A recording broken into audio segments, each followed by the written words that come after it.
এবং আমরা আজকে নির্দেশ দিয়েছি এরপরে পাহাড় কাটলে আর শ্রমিক না, মালিককে ধরা হবে। আমরা অনেক বন এলাকা আছে সরকারের, সেখানে প্রচুর দখল আছে, সেগুলো দখল মুক্ত করার কাজ শুরু করেছি। কিন্তু ওরা আবার অনেক রকম কাগজপত্র তৈরি করে ফেলে যেগুলো লিগালি ফাইট করতে হয়।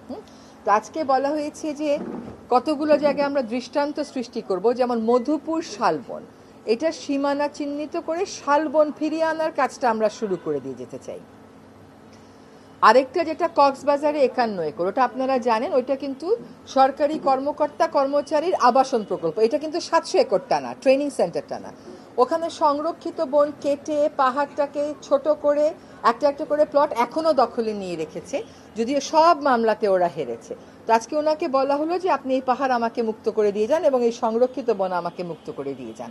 তারপরে হাওর, বন এবং দ্বীপ, যেমন সেন্ট মার্টিন দ্বীপ আর জাফলংয়ের যে পাথরবাহী নদীগুলো, এগুলোতে আমরা ইকো ট্যুরিজমটাকে প্রমোট করব মাস্টার প্ল্যান করে, যেখানে কি হবে এবং কি হবে না সেইটার জন্য আমরা তাদেরকে বললাম যে আমরা গাইডলাইনগুলো যখন প্রণয়ন করব নির্দেশিকা, সেটা তাদেরকে বাস্তবায়ন করতে হবে।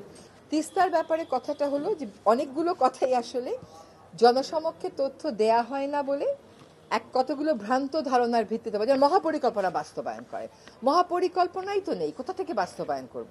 পরিকল্পনাটা তো করতে হবে। একটা পরিকল্পনা জমা দিয়েছিল চাইনিজ গ্রুপ, সেই চাইনিজ গ্রুপের পরিকল্পনাটা চীনা সরকারি ফিজিবল বলে নাই, তারা বলছে এটা ফিজিবল না, এটা টেকসই না। এখন আমরা যেটা করলাম, তাদের সাথে আলাপ আলোচনার প্রেক্ষিতে সেই 2016 সালে যে এগ্রিমেন্টটা হয়েছিল, তাদের কিন্তু মহাপরিকল্পনা অনেক আগেই দেওয়ার কথা ছিল। আমরা এখন ওইটা আবার 2 বছরের জন্য এক্সটেন্ড করলাম, 2026 ডিসেম্বরের।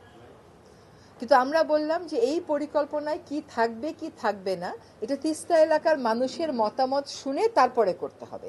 সে মতামত শোনার প্রক্রিয়াটা করবে হচ্ছে পানি সম্পদ মন্ত্রণালয় এবং বিডব্লিউডিবি, আর প্রতিটা ওই রকম গণশুনানিতে কর্মশালায় উপস্থিত থাকবে পাওয়ার চায়নার লোকজন।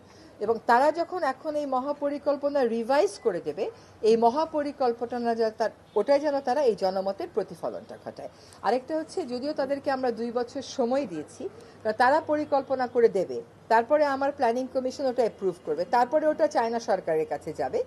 এটা তো সময় লাগবে, কিন্তু আমরা এখন এমফেসাইজ করছি যে পরিকল্পনাটা যেন তারা অক্টোবর থেকে ডিসেম্বরের মধ্যে আমাদের হাতে জমা দিয়ে দেয়।